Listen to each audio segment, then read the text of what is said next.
আল্লাহর ভয় কাকে বলে দেখুন, তাকওয়া কাকে বলে দেখুন। দস্তরখানা বিছিয়ে যখন খাবার শুরু করবি, ওই সময়ে একজন রাখালকে দেখতে পেল। ওই রাখাল ছাগল কিংবা গরু নিয়ে, দুম্বা বা মেষ বা ভরা, আপনাদের সমাজে যেটাই বলেন না কেন, রাখাল গরু ছাগল মেষ দুম্বা এইগুলো চড়াতে যারা যায়, ওই রাখালকে যখন দেখতে পেল, রাখালকে দেখে আব্দুল্লাহ ইবনে আমর রাদিয়াল্লাহু তাআলা আনহু ডেকে বললেন, ও রাখাল এদিকে আসো, আমার সাথে বসে আজকে তুমি আমাদের সাথে একটু খাবার খাও, আমরা তোমাকে মেহমানদারি করতে চাচ্ছি। রাখাল বললেন, ও আল্লাহর নবীর সাহাবী শোনো, ও আগন্তুক পথিক শোনো, আমি আসলে কিছু খাবার খেতে পারবো না, কারণ আমি রোজাদার, আমি রোজা রেখেছি।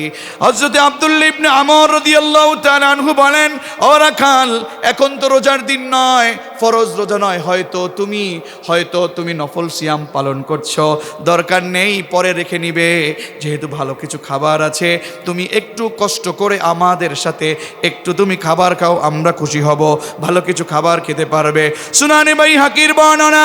রাখাল জবাব দিলেন, ও পথিক শোনো শোনো, আমি তো লোক দেখানো রোজা রাখছি না, শোনো, শূন্য দিনের সেই দিনের জন্য, আখিরাতের দিনের জন্য আমি কিছু আমল রাখছি, এই জন্য আমি সিয়াম পালন করছি।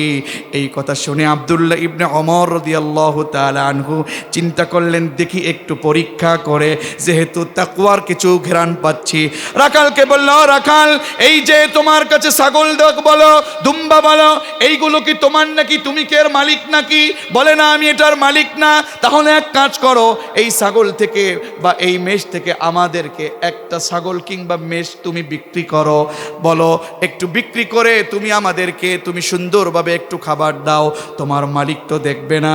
ও রাখাল, তুমি যদি বিক্রি করো, বিক্রি করলে পরে টাকা তো পাবেই, স্বর্ণ মুদ্রা তো পাবেই, শুধু তাই নয়, তোমাকে ইফতারির জন্য কিছু হাদিয়াও খেতে দেব। রাখাল তুমি যদি বিক্রি করতে পারো।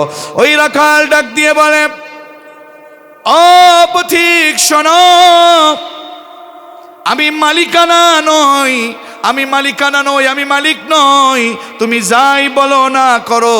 শোনো, আমি যদি বিক্রি করি, আমি যদি নাও তোমার কাছে বিক্রি করি, মনে রেখো আমার মালিক খুশি হবে, কিন্তু আমার মালিকেরটা যদি বিক্রি করি, আমার মালিক তো ধরে ফেলবে, বলবে তুমি এক কাজ করো। আব্দুল্লাহ ইবনে ওমর বলেন, আকালে হুদ্দিবা, বলবে এইটা বাগে খেয়ে ফেলেছে।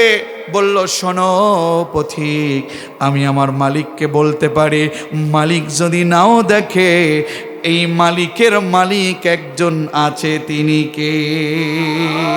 ওই আল্লাহ তো আমাকে দেখে ফেলবে, মালিক, তিনি তো আমার মালিক, মালিক না দেখলে কি হবে, আল্লাহ দেখে ফেলবে। ও পথিক, আমি এ কাজ করতে পারবো না। এর নাম হচ্ছে তাকওয়া, প্রিয় ভাইয়েরা। সুতরাং আমরা সকলে মিলে তাকওয়া অবলম্বন করলে একজনকে ভয় করে করতে হবে, তিনি কে? 2 নাম্বার হচ্ছে হযরত আলী বললেন, ওয়াল আমালু বিতানজিল, আমল যা করো সব কিছু তোমাদেরকে কোরআন দিয়ে আমল করতে হবে, ঠিক কি না?